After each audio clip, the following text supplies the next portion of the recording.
આપણા બધાની શ્રદ્ધાનું કેન્દ્ર સેવાના ભેગધારી પરમ પૂજ્ય નાગોરણ બાપુ કરબુણ અહીંયા પધાર્યા છે. આપણા બધાનું અહોભાગ્ય છે. સંતોના દર્શન, સંતોના મિલન એ તો ભાગ્યશાળીઓના ભાગ્યમાં જ હોય છે. પૂજ્ય મહંત શ્રી આસોદર ધામ બાપુ પણ અત્રે પધારેલ છે. તો બાપુનું ખૂબ ખૂબ આપણા બધે ભાવિકજનોને વિનંતી કે હૃદયથી આપણે બાપુનું સન્માન કરીએ, સ્વાગત કરીએ. માનનીય પરબતભાઈ સાહેબને વિનંતી કરું કે ઉપસ્થિત બાપુઓના આશીર્વાદ માટે એમનું સન્માન કરે.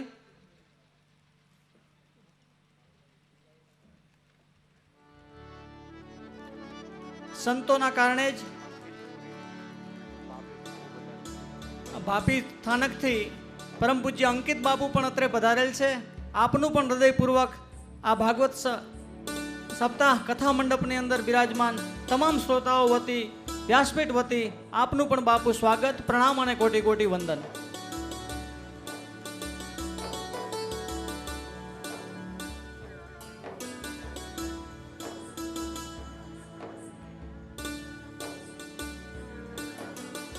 પોતાના જીવનને સમગ્ર હિન્દુ ધર્મના રક્ષણ માટે, સમગ્ર માનવજાતિ ભારત ભૂમિ એ આ સંતોના કારણે જ વંદન યોગ્ય બની છે.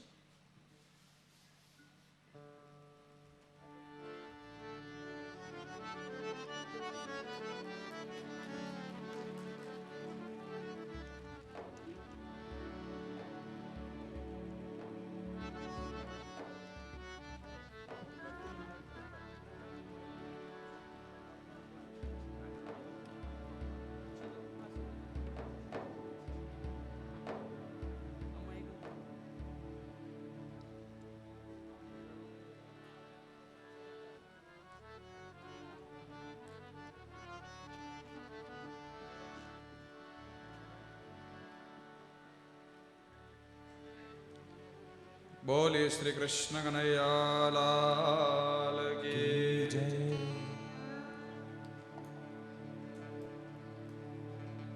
પૂજ્ય શ્રી નાગરવન બાપુના ચરણોમાં કોટે કોટી વંદન. આવો,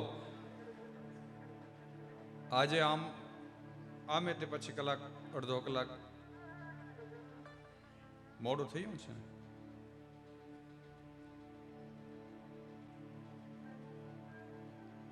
દેવર્ષિ નારદ આવ્યા છે વ્યાસ ભગવાનના આશ્રમમાં. કંઈક કરવાનું જે બાકી છે એ દેવર્ષિ નારદ વ્યાસ ભગવાનને કહે છે કે હજી તમે ભગવાન શ્રી કૃષ્ણના લીલા કથાનું ગાન નથી કર્યું.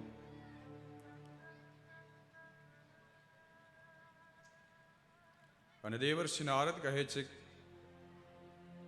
કે એનો તમે એક ઇતિહાસ સાંભળો.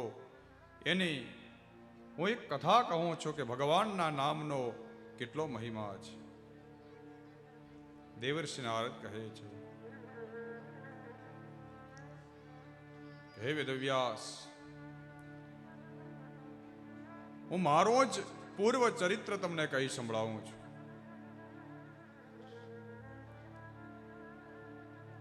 કે ભગવાનના નામનો કેટલો મહિમા છે, ભગવત કથાનો કેટલો મહિમા છે. બીજા અન્ય કોઈના ચરિત્રનો નહીં, હું મારા પોતાના ચરિત્રની કથા તમને સંભળાવું, પૂર્વ જન્મની કથા સંભળાવું. દેવર્ષિ નારદ કહે છે કે ભગવાન, પૂર્વ જન્મમાં હું એક દાસીનો દીકરો હતો. દેવર્ષિ નારદ કહે છે કે પૂર્વ જન્મમાં હું એક દાસીનો દીકરો હતો. મારી માં એક ક્ષત્રિય બ્રહ્મનિષ્ઠ બ્રાહ્મણના ઘરે દાસીનું કામ કરતી હતી. નાની વયે પિતાજીનું અવસાન થયું. મારી માં મને ઉછેરીને મોટો કરતી. એક વખત જે ગામમાં મારી માં દાસીનું જે કામ કરતી હતી, ક્ષત્રિય બ્રહ્મનિષ્ઠ બ્રાહ્મણના ઘરે, ત્યાં ચાતુર્માસ ગાળવા માટે ત્યાં સંતો મહંતો વધાર્યા. અને હું દાસીનો દીકરો એટલે શ્રોત્રિય બ્રહ્મનિષ્ઠ બ્રાહ્મણના ઘરે હું પણ કામ કરતો હતો, જે મારાથી થઈ શકે. પણ પછી તો ભગવાનની એવી કૃપા થઈ કે ચાતુર્માસ ગાળવા આવેલા એ શ્રોત્રિય બ્રહ્મનિષ્ઠ બ્રાહ્મણોનું મને સેવન થયું, એમનો સંગ મળ્યો. અને જે ચાતુર્માસ ગાળ્યો, એ ચાતુર્માસની અંદર મેં એ બ્રાહ્મણો સંતો મહાપુરુષની બહુ સેવા કરી.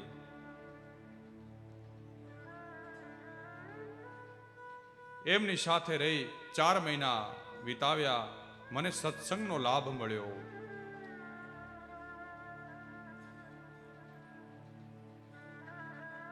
અને હું દાસીનો દીકરો એટલે જે બ્રાહ્મણો જે ચાતુર્માસ ગાળવા માટે જે વિદ્વાનો આવ્યા એ જમે, એ પતરાવળા ઉપાડવાનું કામ મારું હતું. અને જ્યારે એ શ્રોત્રિય બ્રહ્મનિષ્ઠ બ્રાહ્મણો જ્યારે ભોજન જમે પછી જે થોડું વધે પતરાવળાની અંદર એ હું જમતો.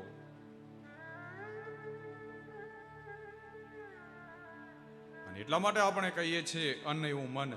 અને પછી સંતો મહાપુરુષોનું વધેલો એ અન્ન એ પ્રસાદ મેં લીધો, મારી મતિ બદલાણી.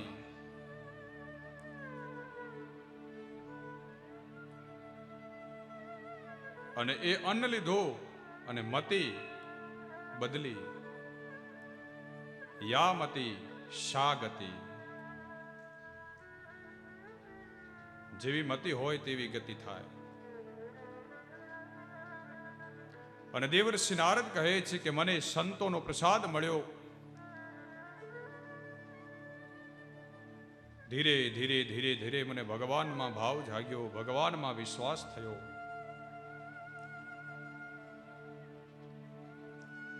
સમય વીત્યો, ચાતુર્માસ પૂર્ણ થયો. એ બ્રાહ્મણો ગામ છોડીને જવા તૈયાર થયા.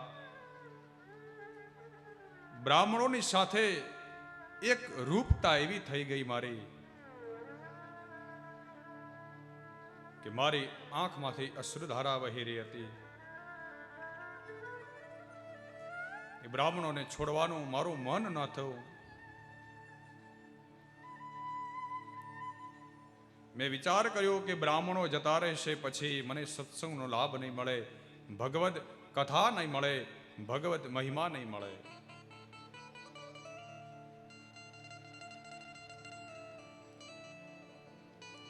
બ્રાહ્મણોએ ગામ છોડી ચાતુર્માસ પૂર્ણ કરી નીકળી ગયા.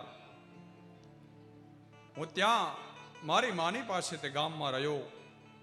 પણ પછી તો જે બ્રાહ્મણોએ ચાતુર્માસ દરમિયાન જે ભગવાનની મૂર્તિનું જે સ્વરૂપ કહ્યું, એ મૂર્તિ મારા મગજમાં, મારા હૃદયમાં ફર્યા કરતી હતી. એ જ ભગવાનને પ્રાપ્ત કરવા માટે મને ઈચ્છા જાગી, ભાવના થઈ. દેવર્ષિ નારદ કહે છે કે પછી મારી માં દાસી હતી. એક વખત બ્રાહ્મણો ગયા પછી ભગવાનની કંઈક કૃપા હશે,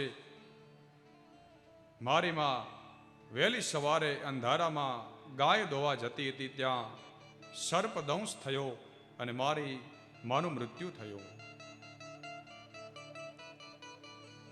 ત્યારે દેવર્ષિ નારદ કહે છે કે મારી માના મૃત્યુ પછી મને હર્ષ પણ ન થયો, મને શોક પણ ન થયો, મને આનંદ પણ ન થયો, મને દુઃખ પણ ન થયું. વિચાર કર્યો કે ભગવાનના આશીર્વાદ હશે, ભગવાનની કંઈક કૃપા હશે મારા ઉપર.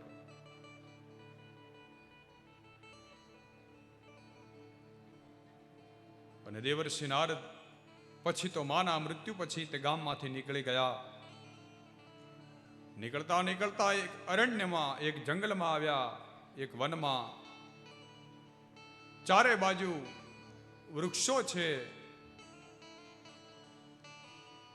દેવર્ષિ નારદ ચાલતા ચાલતા ચાલતા એમને તરસ લાગી, ભૂખ લાગી. સામે એક સરોવર જોયું, એમાં સ્નાન કર્યું, જળ પીધું. અને એક વૃક્ષનો છાંયો જોઈ અને એની નીચે આસન લગાવી અને બેસી ગયા.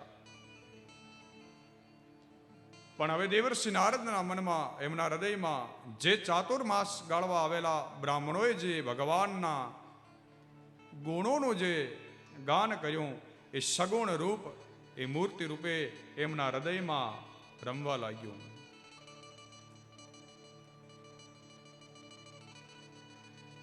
દેવર્ષિ નારદના મનમાં, એમના હૃદયમાં એ ચતુર્ભુજ રૂપ દેખાવા લાગ્યું. થોડી વાર માટે તો એ રૂપ દેખાયું દેવર્ષિ નારદને, પણ પછી તો અંતર ધ્યાન થઈ ગયું અને દેવર્ષિ નારદ અકળાયા અંદરથી. આંખો ખોલીને જોવા લાગ્યા ચારે બાજુ રૂપ ક્યાં ગયું ચતુર્ભુજનું. અને દેવર્ષિ નારદ કહે છે કે પછી તો હું એવો અકળાયો એ હરિદર્શન માટે.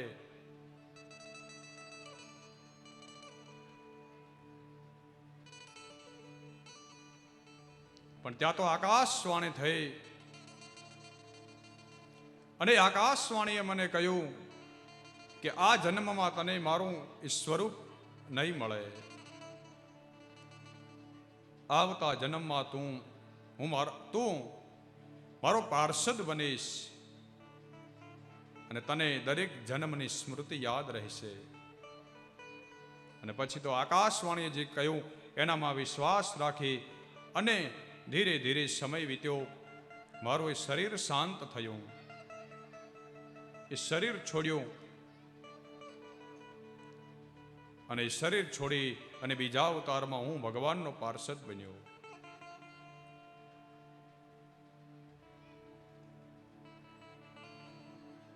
અને ત્યારથી જે સમયથી મને જે સત્સંગનો લાભ મળ્યો, ત્યારથી આ 7 સ્વરવાળી વીણા લઈ અને ભગવાન શ્રી હરિનું ગાન કરું છું અને 14 બ્રહ્માંડમાં ફર્યા કરું છું. પણ દેવર્ષિ નારદને આપણે ઘણા ઝઘડા કરાવતા હોય તો પછી આપણે એને નારદીઓ એમ કહીએ નહીં. દેવર્ષિ નારદને એ ગાળ આપવા બરાબર છે. દેવર્ષિ નારદ એ ભક્તિ માર્ગના આચાર્ય છે. દેવર્ષિ નારદ જેવા કોઈ આચાર્ય નથી. અને જ્યારે જ્યારે કોઈને મુશ્કેલી પડી, આ ભૂમિ ઉપર જ્યારે કોઈ દુષ્ટોનો ભાર વધી ગયો, ત્યારે ત્યારે દેવર્ષિ નારદ એ ભગવાનના અવતારનું કારણ બન્યા છે. ભગવાનનું મન છે દેવર્ષિ નારદ. ત્યારથી એક જ મહામંત્ર લઈને ફરું છું. દેવર્ષિ નારદ કહે છે, વીણાની સાથે ગાતો રહું છું. કયો મંત્ર? એ 12 અક્ષરી મંત્ર હું લઈને ફર્યા કરું છું. ઓમ નમો ભગવતે વાસુદેવાય. ઓમ નમો ભગવતે વાસુદેવાય. ઓમ નમો ભગવતે વાસુદેવાય. ઓમ નમો ભગવતે વાસુદેવાય. વાસુદેવાય હરે વાસુદેવાય. વાસુદેવાય હરિ વાસુદેવાય. વાસુદેવાય હરે વાસુદેવાય. વાસુદેવાય હરિ વાસુદેવાય. ઓમ નમો ભગવતે વાસુદેવાય. ઓમ નમો ભગવતે વાસુદેવાય.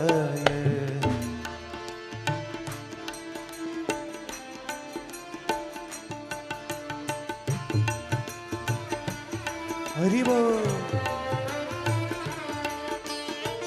ભગવત કથાનો મહિમા કેટલો છે એમના પૂર્વ ચરિત્ર કહીને સંભળાવે છે. એવં નિશમ્ય ભગવાન દેવર્ષેર જન્મ કર્મ ચ ભૂયઃ પપ્રચ્છતં બ્રહ્મન વ્યાસ સત્યવતી સુતઃ. भिक्षुभिर्विप्रवसिते विज्ञानादेष्टुभिस्तव वर्तमानो वयस्याते ततः किं करो वासुदेवाय हरि वासुदेवाय वासुदेवाय हरि वासुदेवाय वासुदेवाय हरि वासुदेवाय वासुदेवाय हरि वासुदेवाय ओम नमो भगवते वासुदेवाय ओम नमो भगवते वासुदेवाय ओम नमो भगवते वासुदेवाय ओम नमो भगवते वासुदेवाय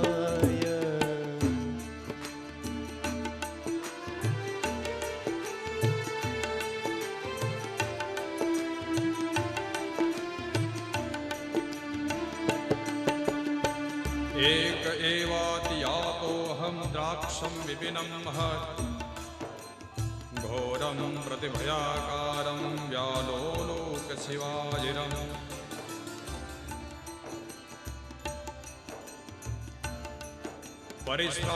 परिश्रान्तेन्द्रियात्माहं त्रुट्परितो बुभुक्षितः स्नात्वा पीत्वा रदेन ध्या उपस्पृष्टो गतश्रमः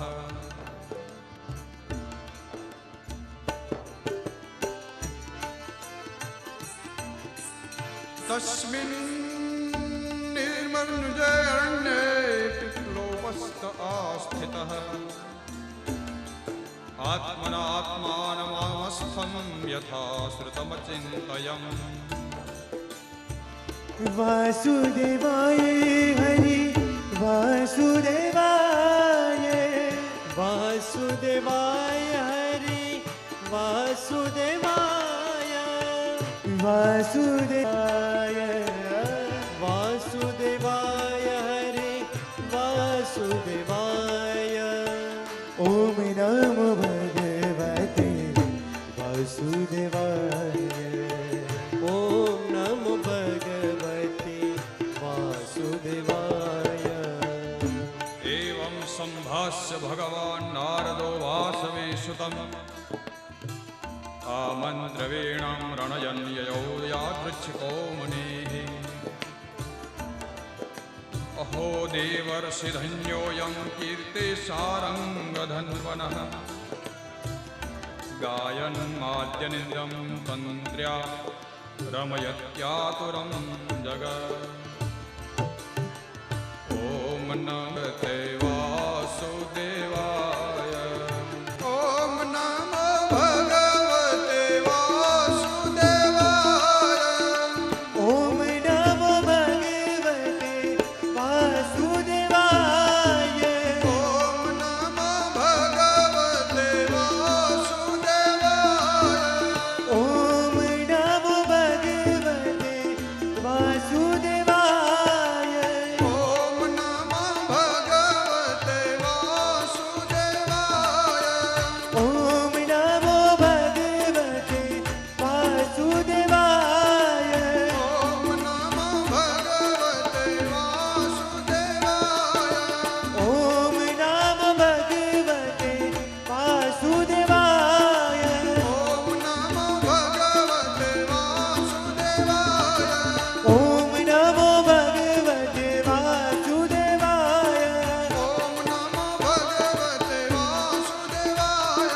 ओम नमो भगवते वासुदेवाय ॐ नमो भगवते वासुदेवाय ओम नमो भगवते वासुदेवाय ॐ नमो भगवते वासुदेवाय ओम नमो भगवते वासुदेवाय ॐ नमो भगवते वासुदेवाय ओम नमो भगवते वासुदेवाय ॐ नमो भगवते वासुदेवाय ओम नमो भगवते वासुदेवाय ॐ नमो भगवते वासुदेवाय ओम नमो भगवते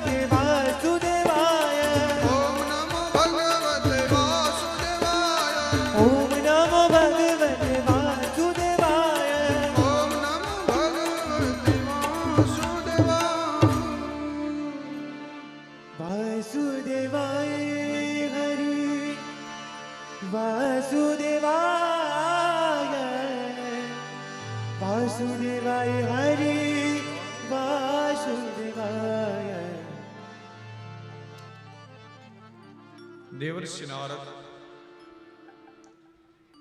દ્વાદશ અક્ષરનો એ મંત્ર છે એનું રટણ કર્યા કરે છે. આ ભગવદ ભક્તિનો મહિમા છે. પછી આપણે દેવર્ષિ નારદને ઝઘડાખોર કહીએ એ વાત યોગ્ય નથી.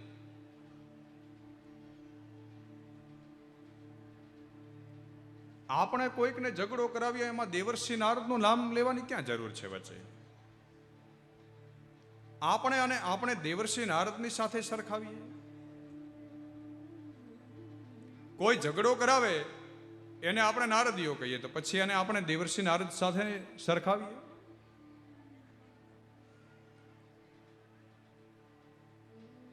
કજિયા આપણે કરીએ છીએ, એ દુઃખ ઊભું આપણે પોતે કરીએ છીએ. સુખસ્ય દુઃખસ્ય કોપી ન દાતા. સુખ અને દુઃખનો કોઈ દાતા નથી, એ આપણે પોતે સ્વયં ઊભું કરીએ છીએ. સુખ પણ તમારા જીવનમાં પોતે સ્વયં ઊભું કરો છો અને દુઃખ પણ તમારા જીવનમાં પોતે સ્વયં ઊભું કરો છો. ભગવાન કોઈને દુઃખે નથી આપતો, ભગવાન કોઈને સુખે નથી આપતો.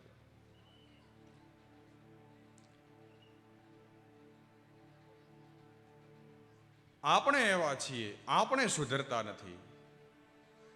મારો અને તમારો સ્વભાવ એવો કજિયાવાળો બની ગયો છે તો આપણે દેવર્ષિ નારદની સાથે એને સરખાવીએ છીએ.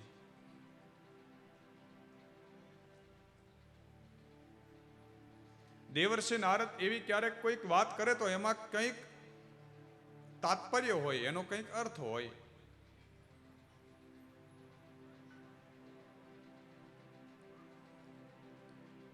એક વખત દેવર્ષિ નારદ નીકળ્યા ને તો વૈકુંઠ પાસેથી નીકળ્યા. ત્યાં લક્ષ્મીજીને મળ્યા, બ્રહ્મલોકમાં ગયા તો બ્રહ્માણીજીને મળ્યા. અમે તો ક્યાંય ઉભા રહે નહીં દેવર્ષિ નારદ, ફર્યા જ કરે ને. પછી છેલ્લે પાર્વતીની પાસે ગયા.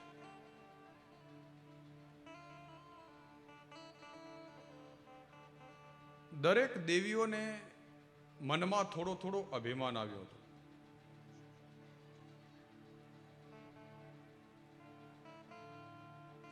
અને દરેકનો અભિમાન દૂર કરવા માટે ભગવાને દેવર્ષિ નારદને રાખ્યા છે. એવું કંઈક કરે કે દરેકને પોતાનો અભિમાન સમજાઈ જાય. તો પાર્વતીજીને મળ્યા એટલે દેવર્ષિ નારદ કહે, ઓ તમે અહીંયા શમશાનમાં રહો છો?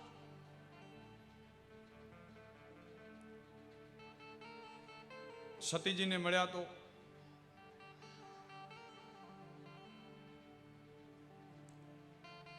આપણી ભાષામાં આપણે કહીએ ને કે ચડાવે છે, અને વાતો કરીને ચડાવે. તો દેવર્ષિ નારદે પછી છે ને વૈકુંઠના વખાણ ચાલુ કર્યા કે લક્ષ્મીજી તો કેવા વૈભવમાં રહે છે, તમે ક્યાં અહીંયા વિના શિવજીની સાથે તે શમશાનમાં આવી અને રાખમાં આવી અને અહીંયા પડ્યા છો. બેનો તો આટલું જોઈએ, બીજાના વખાણ સાંભળી ન શકે, બીજાનો પહેરવાનો હોય તો સહન ન કરી શકે. એ બીજાના વધારે ઘરેણા જોઈ જાય ને તો એને પછી ઈર્ષા જાગે.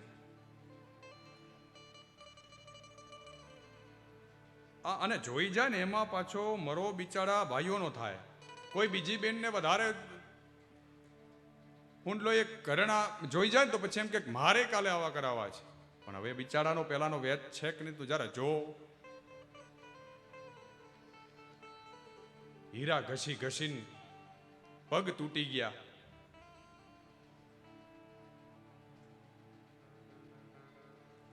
આમાં પછી હીરા ઘસીઓને કહીને પછી રાજી થાય, હા એવું કહેતા રહેજો શાસ્ત્રીજી, એટલે ક્યાંક ઘરે ડખો ના થાય.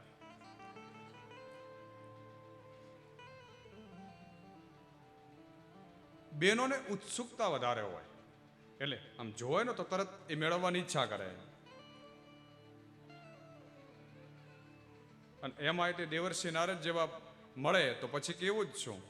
એ તો વખાણ કરે બહુ વૈકુંઠના. એટલે લક્ષ્મીજીને તો બહુ મજા છે, અઢળક સંપત્તિ છે, કેવો વૈભવ નારાયણનો.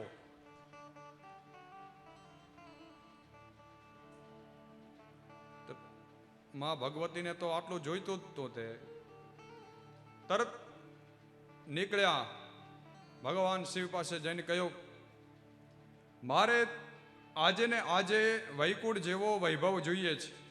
આજ સુધી હું જ્યારથી પરણીને આવી છું ત્યારથી તમે મને કંઈ આપ્યું છે? શિવજીને થયું કે નક્કી નારદજીનો ભેટો થઈ ગયો છે આજે, નહીતર આ બધું જાગે નહીં. આજ સુધી આ દેવી શાંત હતા અને અચાનક આ ઉપડ્યું કેમ?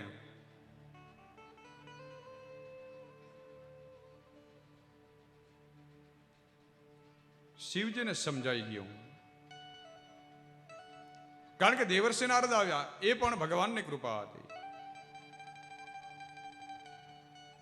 તો કહ્યું કે દેવી તમે આજે એક ચપટી ભરી અને આ શમશાનની ભસ્મ તમને આપું છું, એની બરાબર તમે વૈકુંઠમાંથી એટલો જ વૈભવ લઈ આવો તો આપણે બનાવશું.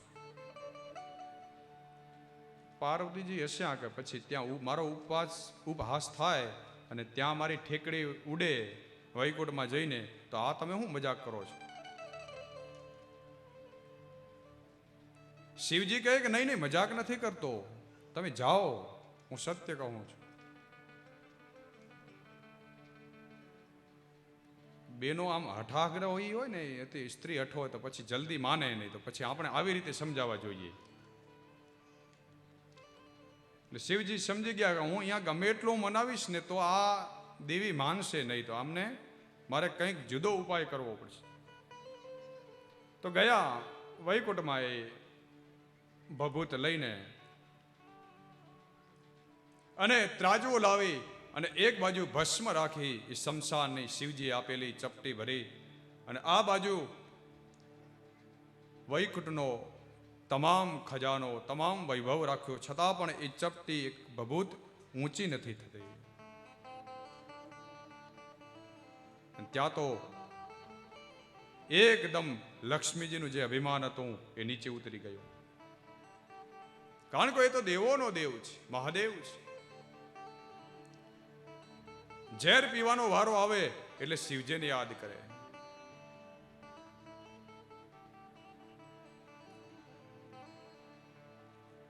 ચપટી ભભૂત મેં હે ખજાના કુબેર કા. પછી ત્રણેય દેવીઓને સમજાઈ ગયું અને પલળું જે ઊંચું થયું વૈકુંઠનું એ નારાયણની કૃપા હતી. કારણ કે હરિ અને હર એક જ છે. તમે નારાયણની ઉપાસના કરો અને શિવને ન ભજો તો નારાયણ જલ્દી પ્રસન્ન ના થાય. અને તમે શિવજીની ઉપાસના કરતા હો, તમે નારાયણનો દ્રોહ કરો તો શિવજી પણ પ્રસન્ન થતા નથી. બધો એને સમર્પિત કરી દેવાનો છે. નારાયણાયેતિ સમર્પયામિ.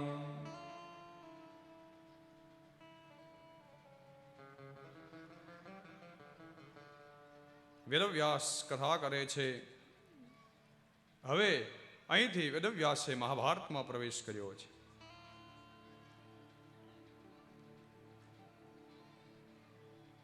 કહે છે કે પાંડવો અને કૌરવોનું મહાભારત થયું સમરાંગણમાં, હસ્તિનાપુરના એ કુરુક્ષેત્રમાં યુદ્ધ થયું. કૌરવો હણાયા છે.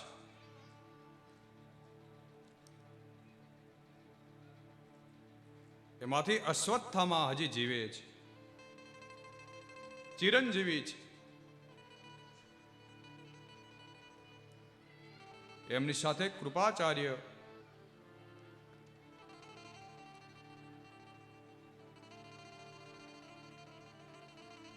અશ્વત્થામા કૌરવોના પક્ષમાં રહે છે. અને એક દિવસ એવું થયું મહાભારતના યુદ્ધ પછી અશ્વત્થામાએ વિચાર કર્યો કે પોતાના સ્વામી દુર્યોધનનું સારું કરવા માટે કરી, એનું હિત કરવા માટે કરી, અને વિચાર કર્યો કે આજે રાત્રે જ્યારે પાંચે પાંડવો સૂતા હશે પોતાના કક્ષમાં, ત્યારે હું એના મસ્તક કાપી લાવીશ. અને રાત્રે ગયા અશ્વત્થામા પાંડવોના કક્ષમાં જઈ અને 5 મસ્તક કાપીને દુર્યોધનને આપ્યા છે. પણ એ 5 પાંડવોના મસ્તક નહોતા, દ્રૌપદીના 5 પુત્રો એ કક્ષમાં સૂતા હતા. અને અંધારામાં અશ્વત્થામાને દેખાયા નહીં, કારણ કે યુવાન થઈ ગયા છે 5 પુત્રો દ્રૌપદીના, એટલે પોતાના પિતાની સમાન શરીરમાં દેખાય છે, એટલે અશ્વત્થામાને ખબર ન પડી કે કોણ છે રાત્રે. અને કક્ષમાં જે ખાબોચિયા હતા એ લોહીથી ભરાયા છે.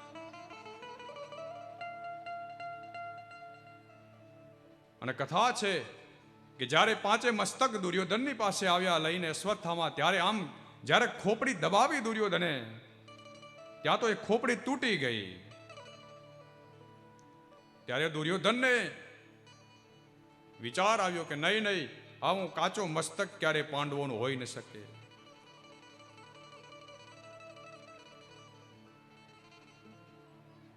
અને જો પાંડવોનું આ ખોપડી હોય, પાંડવોનું મસ્તક હોય, તો મારાથી ફૂટે નહીં.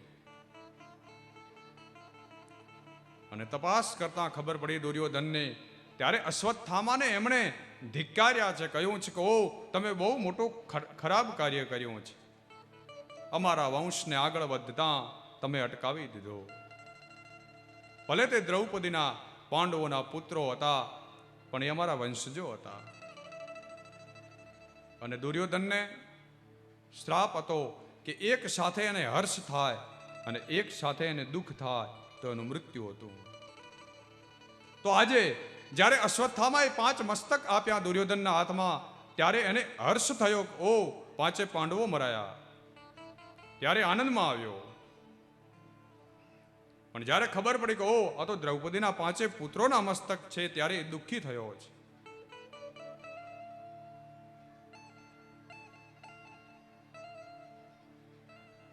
આ બાજુ કારણ કે પાંડવો અને દ્રૌપદી ત્યાં હતા નહીં, કારણ કે ભગવાન દ્વારકાધીશ એમને લઈને રાત્રે નીકળી ગયા હતા. એમને તો આ ઘટનાની ખબર જ હતી પહેલેથી. પાછા આવ્યા. દ્રૌપદી પોતાના 5 પુત્રોના મસ્તક કપાયેલા જોઈ, લોહીના ખાબોચિયા જોઈ અને ધ્રુસકે ને ધ્રુસકે રડવા લાગ્યા.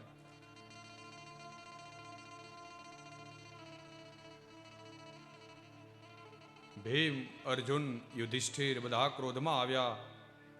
તપાસ કરતા ખબર પડી કે આ કૃત્ય છે અશ્વત્થામાનું. પણ જ્યારે અશ્વત્થામાની ખબર ન પડી એની પહેલા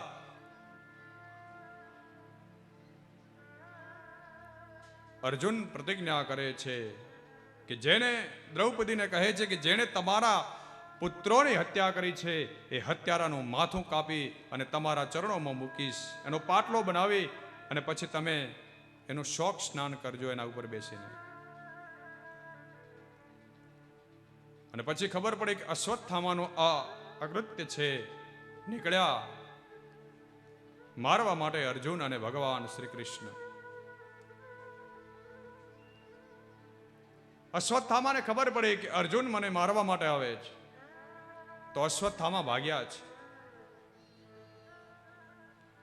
આગળ અશ્વત્થામા છે, પાછળ ભગવાન શ્રી કૃષ્ણ રથ ચલાવે છે. અર્જુન એમની પાછળ, આગળ રથ લઈને અશ્વત્થામા દોડતા દોડતા, રથના ઘોડાઓ થાક્યા, અશ્વત્થામાના રથ ભાગીને ભૂકો થયો. જ્યાં અર્જુને બાણ ચલાવ્યું, અશ્વત્થામા રથની નીચે ભાગવા લાગ્યા. રથ છોડી ત્યાં અર્જુન એમની પાછળ, ભગવાન શ્રી કૃષ્ણ એમની પાછળ, બંને દોડ્યા મારવા માટે.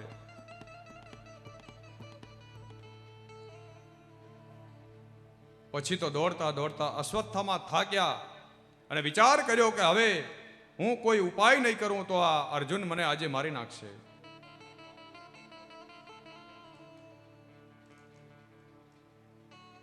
આ બાજુ અર્જુન, આ બાજુ અશ્વત્થામા, બાજુમાં અર્જુનની, એમની બાજુમાં ભગવાન શ્રી કૃષ્ણ ઉભા છે. આ બધી લીલા જોઈ રહ્યા છે. પણ પેલી પ્રતિજ્ઞા કરી છે અર્જુને, એટલે ભગવાન શ્રી કૃષ્ણ કંઈ બોલતા નથી.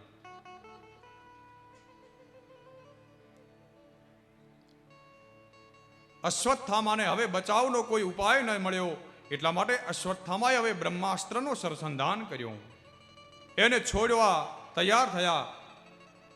આ બાજુ અર્જુને બ્રહ્માસ્ત્રનો પ્રયોગ કર્યો, સરસંધાન કર્યું.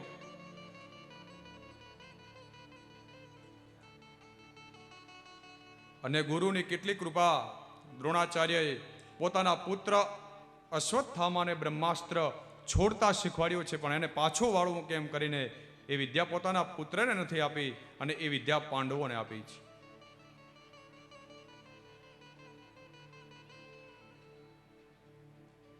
આ બ્રાહ્મણોનું કાર્ય છે કે બ્રાહ્મણો જ્યારે કાર્ય કરે એમાં સ્વાર્થ ન હોય.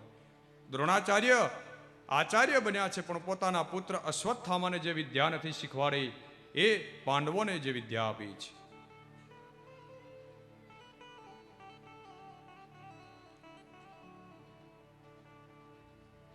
એટલે બ્રાહ્મણો તો બધાને સરખા ગણે, નિસ્વાર્થ ભાવે કાર્ય કરે. દ્રોણાચાર્ય બ્રાહ્મણ છે, આચાર્ય છે.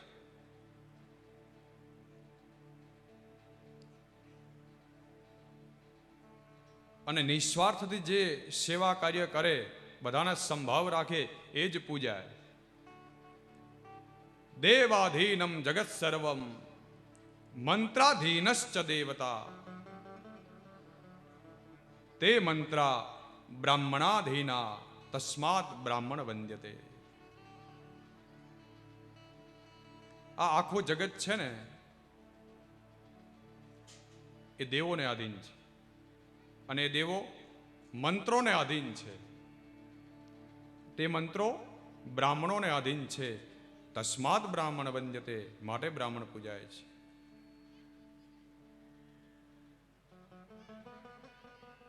અગિયારમા સ્કંદમાં નૃગ રાજાની કથા આવે છે. એમાં ભગવાન શ્રી કૃષ્ણ પોતાના છોકરાઓને કહે છે કે ક્યારે મારા ગયા પછી તમે બ્રાહ્મણોનો દ્રોહ ન કરતા, નહીતર 7 પેઢી સમેત તમે નાશ પામશો, કારણ કે હું બ્રાહ્મણ પ્રિય છું.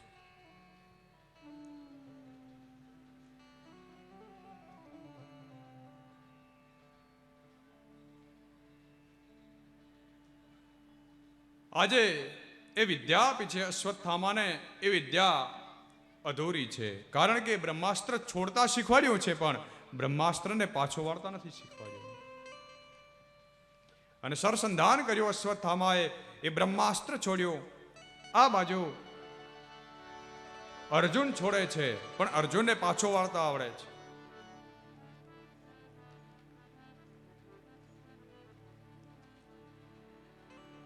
પણ જ્યારે અર્જુને છોડ્યું ત્યારે એ બ્રહ્માસ્ત્રને પાછું વાળી લીધું છે, કારણ કે સામ સામે જો બ્રહ્માસ્ત્ર ટકરાય તો આખા બ્રહ્માંડનો પ્રલય થઈ જાય.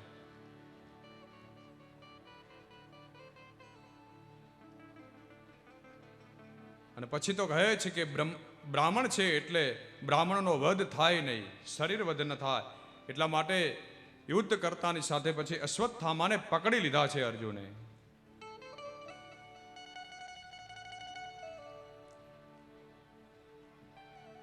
પણ જ્યાં આમ ખડક ખેંચી અને અશ્વત્થામાને મારવા તૈયાર થયા, ત્યાં તો વિચાર કર્યો કે ઓ તો બ્રાહ્મણ છે, મરાય નહીં. અને આવેશમાં આવે અને જે વિવેકને ભૂલે એ અર્જુન નહીં, કારણ કે ભગવાન શ્રી કૃષ્ણ પાસેથી જેને ગીતા અમૃત પીધું છે, જેણે ગીતા અમૃતનું પાન કર્યું છે, એ વિવેકને કેમ કરીને ભૂલી શકે? નહીં નહીં, આ તો ગુરુપુત્ર, એમાંય તે બ્રાહ્મણ. પછી તો અશ્વત્થામાને પકડી અને દ્રૌપદીની સામે લાવવામાં આવ્યા. અદ્ભુત ઘટના ઘટી છે ત્યાં. અર્જુને પ્રતિજ્ઞા કરી છે કે દ્રૌપદી, તમારા પુત્રોની જેણે હત્યા કરી છે એ હત્યારાનું માથું હું કાપીને લાવીશ અને એનો તમે પાટલો બનાવી એના ઉપર બેસી તમે પુત્ર શોકનું સ્નાન કરજો. પણ હવે બ્રાહ્મણ છે, મરાય નહીં તો પ્રતિજ્ઞા અધૂરી રહી જાય. આ બાજુ ભગવાન શ્રી કૃષ્ણ ઉભા છે, સામે દ્રૌપદી, યુધિષ્ઠિર, પાંચે ભાઈઓ ઉભા છે. અર્જુન અસમંજસમાં પડી ગયા છે કે હવે શું કરવું. જો મારે નહીં તો પ્રતિજ્ઞા ખોટી પડે અને મારે તો બ્રહ્મ હત્યાનું પાપ લાગે, તો કરવું શું? ત્યાં તો અર્જુને દ્રષ્ટિ કરી દ્વારકાધીશ સામે. ત્યાં ભગવાન મંદ મંદ સ્મિત કરે છે અર્જુનની સામે અને કહ્યું કે ભાઈ આતતાઈને તો મારવો જ જોઈએ. તો ભીમ અકળાયા. આ તો હું તો એ જ કહું છું કે મારવો જ જોઈએ. ગદા લઈને આમ તૈયાર જ થઈ જાય. પણ ગીતાનું અમૃત પીધું છે અર્જુને, વિવેક છે.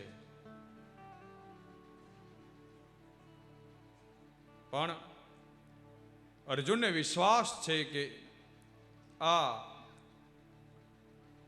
ફેસલો તો શ્રી કૃષ્ણ જ કરી શકે. કારણ કે ભગવાન કેવા છે, એ તો ન્યાયાધીશોના ન્યાયાધીશ છે. આપણા કવિઓ કહે છે કેવા કેવા દુષ્ટો થઈ ગયા છતાં પણ અખંડ રૂપ છે. દ્રષ્ટિ કરી ન્યાયાધીશોના ન્યાયાધીશ ભગવાન દ્વારકાધીશ ઉભા. કવિઓ કહે છે કેવા છે ભગવાન. એ કંસ શિશુપાલ કૌરવ ને યાદવો, ભીષ્મ ને દ્રોણ જમરાજ જેવા, એ બધાનો ફેસલો એક હાથે લખ્યો. કહો કલમમાં કૃષ્ણજી કુશળ કેવા. ઉડે આકાશમાં ન જાય પાતાળમાં, ન કાઢતા હરિની કંઈક ખામે, પણ ઈશની કોર્ટે જોજડ્યો માનવી, ત્યાં એની ભણેલી સર્વે વિદ્યા નકામી. કંસ શિશુપાલ કૌરવ ને યાદવો, ભીષ્મ ને દ્રોણ જમરાજ જેવા, એ બધાનો ફેસલો એક હાથે લખ્યો. કહો કલમમાં કૃષ્ણજી કુશળ કેવા. ઉડે આકાશમાં ને જાય પાતાળમાં, ને કાઢતા હરિની કંઈક ખામી, પણ ઈશની કોર્ટે જો ચડ્યો માનવી, ત્યાં એની ભણેલી સર્વે વિદ્યા નકામી. ન્યાયાધીશોના ન્યાયાધીશ છે ભગવાન. માણસ આકાશમાં ઉડતો થઈ ગયો છે, અભિમાન આવી ગયું છે, પણ જે ઈશની કોર્ટે ચડ્યો છે, ત્યાં જે અહીંયા જે હોશિયારીની જે બધી વિદ્યાઓ ભણ્યો છે, જે કોકને છેતરવાની જે વિદ્યા ભણ્યો છે, ત્યાં એ કોર્ટમાં નહીં ચાલે. એણે તો આપણને બનાવ્યા છે અને આપણે એને બનાવીએ છીએ. આપણે એને છેતરવાની કોશિશ કરીએ છીએ, આપણે એને છેતરવાનો પ્રયત્ન કરીએ છીએ, પણ એ ક્યારે કોઈથી છેતરાય નહીં. કારણ કે આપણો સર્જન એણે કર્યું છે. કંસ શિશુપાલ કૌરવ ભીષ્મ જેવા મહારથીઓ હતા, એ બધાનો ફેસલો એક જ ક્ષણે કરી દીધો. તો કલમમાં કેવા કુશળ છે શ્રી કૃષ્ણ. તો આ ફેસલો તો કઈ મોટી વાત નથી ભગવાન શ્રી કૃષ્ણ માટે.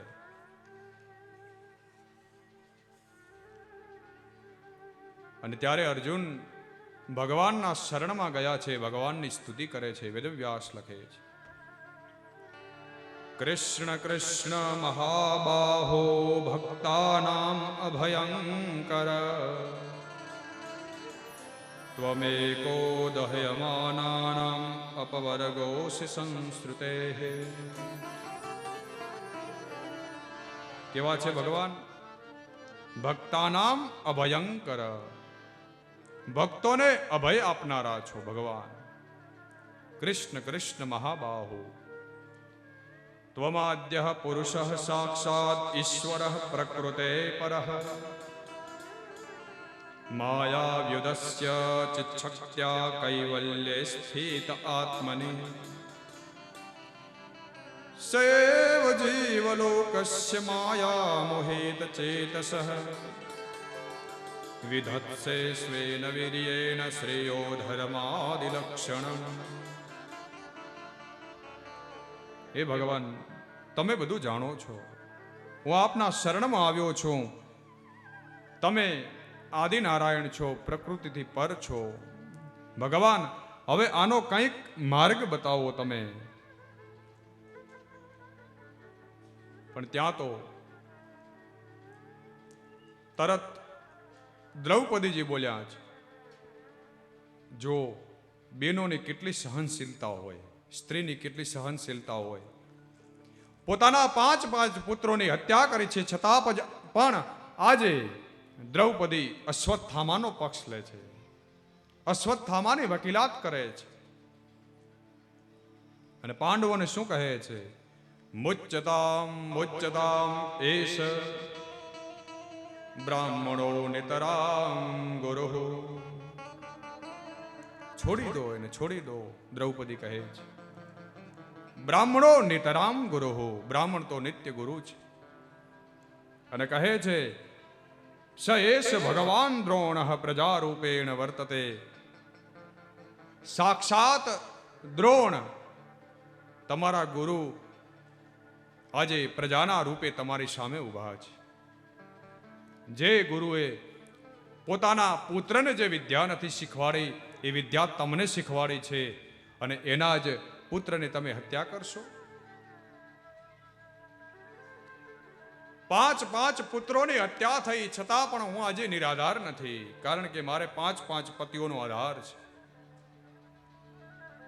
પણ જો આ અશ્વત્થામાને તમે મારી નાખશો તો એની માકૃપી ગૌતમી રડતી થઈ જશે. કારણ પહેલાથી જ તમે એક તો આધાર એનો છીનવી લીધો છે દ્રોણાચાર્યને, અને આજે એનો એક જ જે આધાર છે પોતાનો પુત્ર, એને પણ તમે છીનવી લેશો.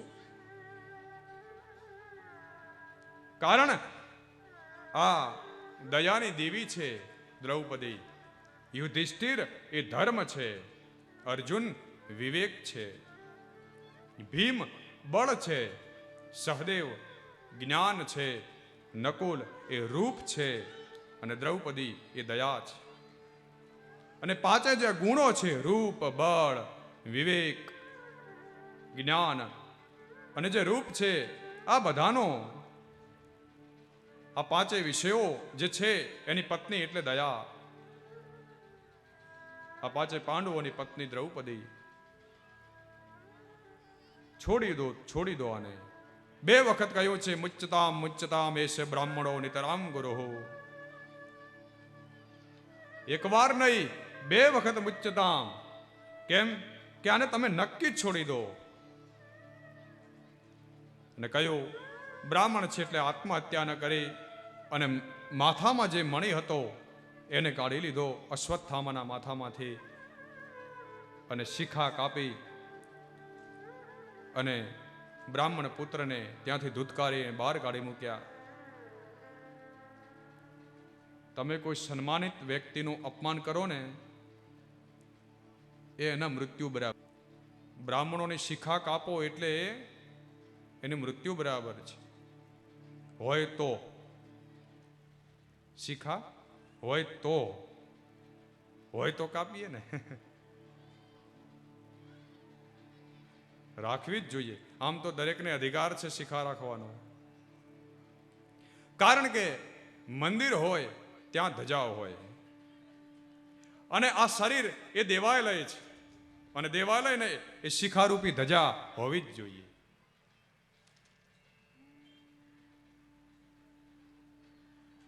ક્યાંય પૂજન કરવા જઈએ ત્યારે પહેલા તે શિખાબંધન આવે, ભસ્મ ધારણ આવે, શિખાબંધન આવે. પછી ઘણાને હોય નહીં એટલે પછી આમ કરીને ઉભા રહે માત્ર કે હા શાસ્ત્રીજી હવે પૂજન ચાલુ કરે તમારે.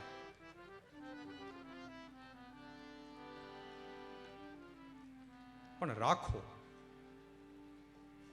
આપણે એમાં કઈ નાના નહીં થઈ જઈએ. શિખા રાખીએ તો શું આપણને કોઈ એવા કે ગામડીઓ છે? શિખા રાખવાથી આપણે એવા થઈ જઈએ કઈ?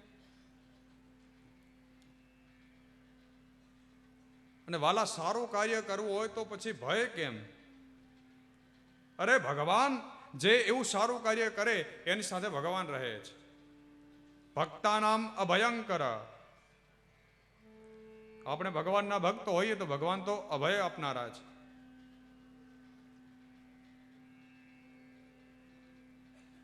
બ્રાહ્મણ થઈને જો પૂજાવું હોય તો બ્રાહ્મણ બનીને જીવવું પડે.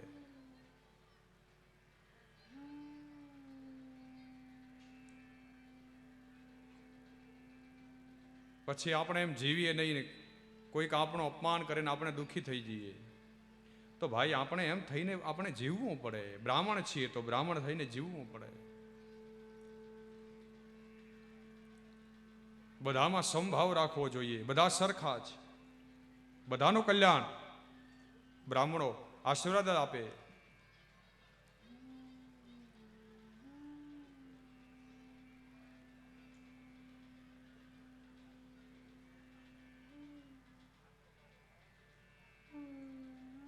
પણ અમારા બ્રાહ્મણો થોડાક છે ને દુઃખી છે એમ કે જ્યારે શાસ્ત્રીજી લગ્ન કરાવવા જઈએ ત્યારે લગ્નનો બહુ ખર્ચો કરે લોકો પોતાના દીકરા કે દીકરીના લગ્ન વખતે. પછી કે બધો ખર્ચો બહુ મોટો હોય. પછી મંડપ છે, લગ્નમાં જે જમણવારો હોય, જે પછી મહેમાનો માટેની જે વ્યવસ્થા હોય, એ બધા માગે એટલા પૈસા આપણે આપી દઈએ તો પછી ભૂદેવ તો આશીર્વાદ આપે છે, બ્રાહ્મણો આશીર્વાદ આપે છે, કલ્યાણના આશીર્વાદ આપે છે, તો પછી એને દક્ષિણા કેમ ઓછી?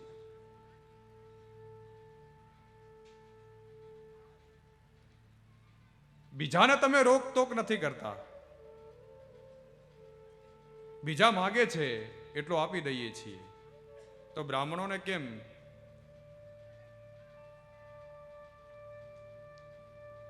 બ્રાહ્મણ એ ભગવાનના પ્રિય છે અને બ્રાહ્મણને લગ્નમાં એટલા માટે બોલાવવામાં આવે છે કે એ ભગવાન કહે છે કે બ્રાહ્મણની સાક્ષી જે વિવાહ થાય એ જ માન્ય છે.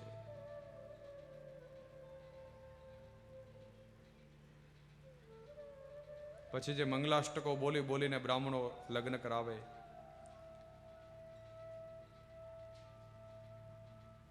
તો યોગ્ય દક્ષિણા આપવી જોઈએ. આપણે બધાને આપીએ છીએ તો એમાં કેમ પાછા?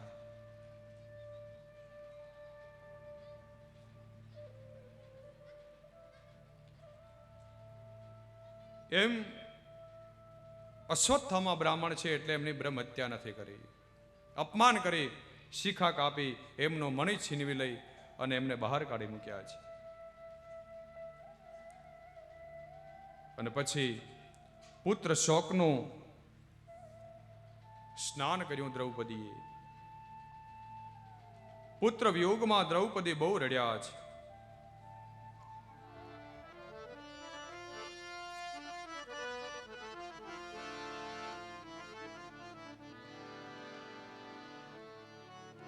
પણ હવે જે અશ્વત્થામાએ જે બ્રહ્માસ્ત્ર છોડ્યું છે એ બ્રહ્માસ્ત્ર અશ્વત્થામાને પાછો વાળતા નથી આવડતો, તો હવે એનું શું કરવું?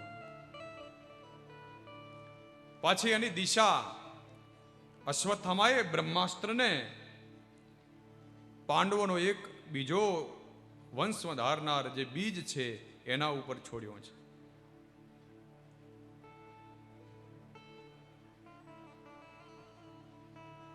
ઉત્તરાના ગર્ભ મમ જે બાળક છે પાંડવોનો વંશ, એના ઉપર અશ્વત્થામાએ બ્રહ્માસ્ત્ર છોડ્યો છે.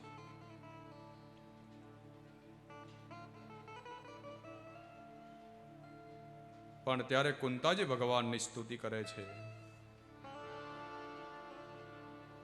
પાહી પાહી મહાયોગિન દેવ દેવ જગતપતે નાન્યમ ત્વદભયમ પશ્યે યત્ર મૃત્યુ પરસ્પરમ અભેદ્રવતે મામેશ સરસ્તપ્તાયોષ વિભો કામં દહતો મામ નાથ મામે ગર્ભો નિપાત્યતામ.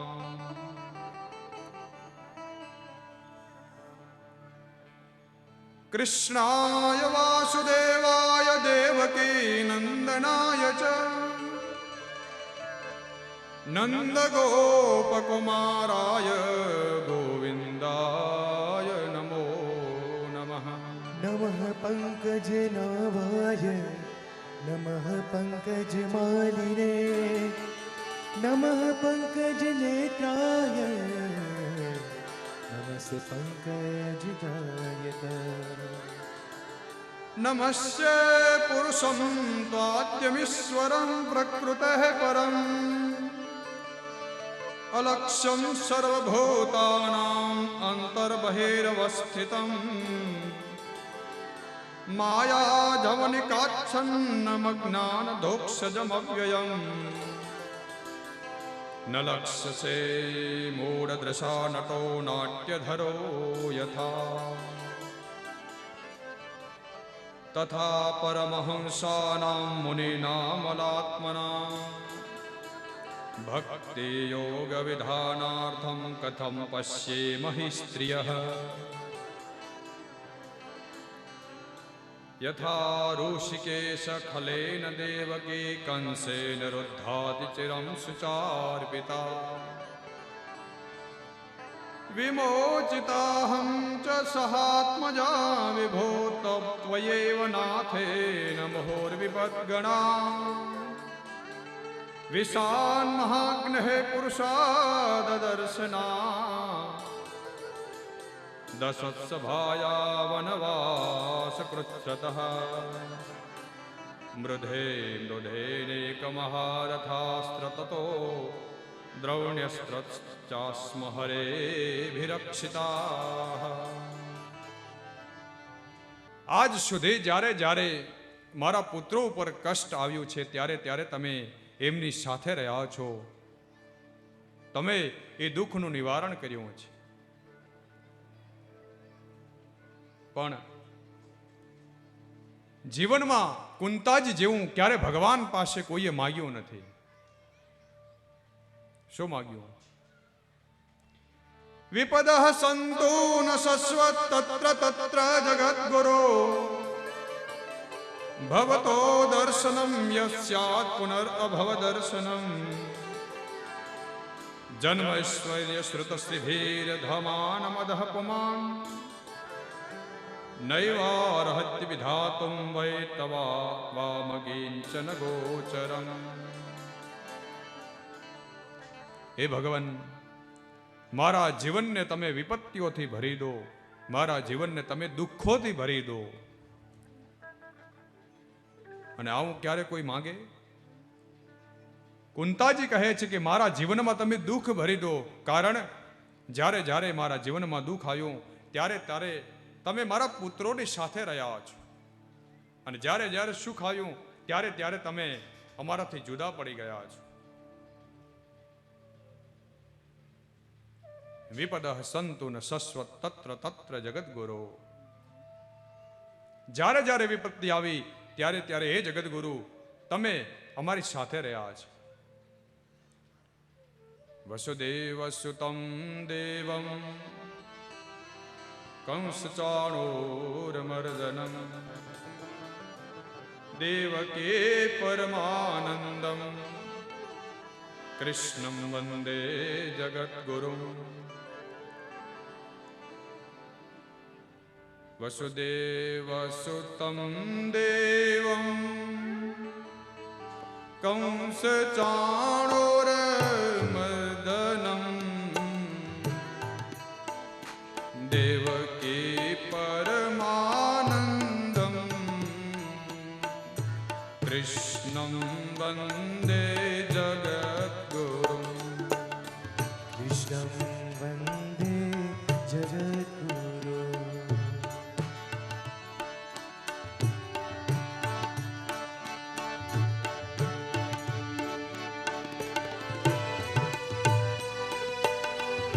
ત્યાં સુધી વચ્ચે બાપુના આશીર્વચન આપણે લઈ લઈએ.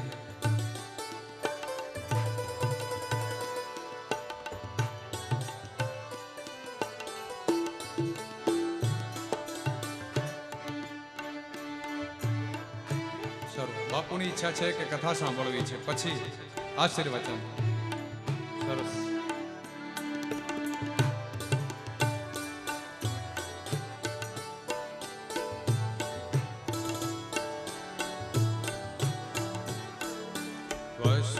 वसुदेवसुतं देवं कंसचाणूरमर्दनं देवकी परमानन्दं कृष्णं वन्दे जगद्गुरुम् कृष्णं वन्दे जगद्गुरुम् गौ कृष्णं वन्दे जगद्गुरुम् कृष्णं वन्दे जगद्गुरुम् गौ कृष्णं वन्दे जगद्गुरुम् कृष्णं वन्दे जगद्गुरुम् वसुदेवसुतं देवं कंसचाणूरमर्दनं देवकी परमानन्दं कृष्णं वन्दे जगद्गुरुम् कृष्णं